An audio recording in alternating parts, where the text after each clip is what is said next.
Yeah, guys, this is Wabili Concept.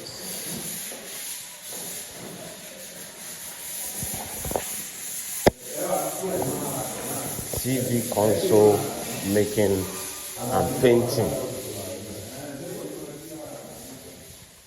So we are making TV console. Also, paint is also going.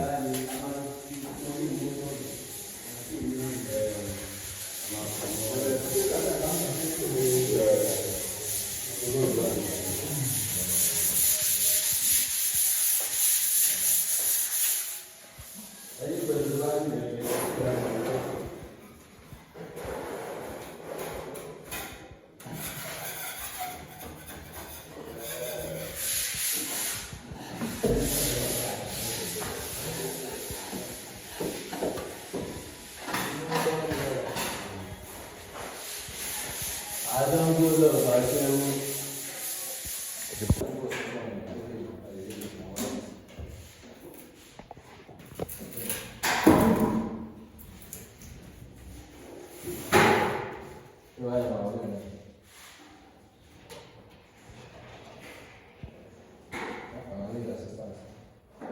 Láti lọ sókè.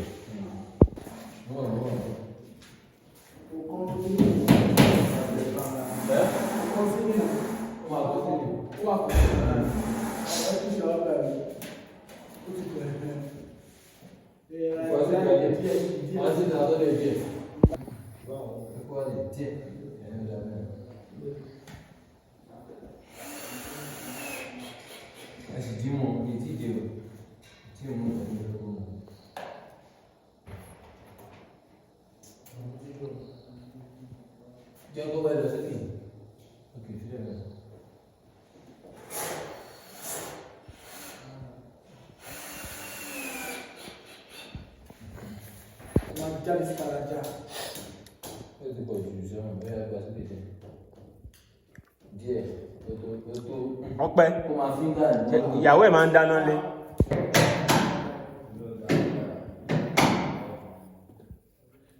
Fúdù lóde, bọ̀dá gàrí lóde, our country no good o.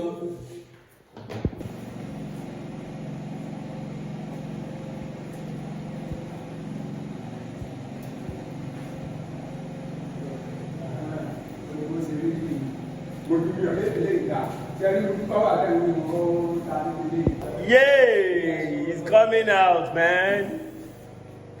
Work is really going on here, man. Come on, man. It's from open to scratch. It's coming out. It's coming out.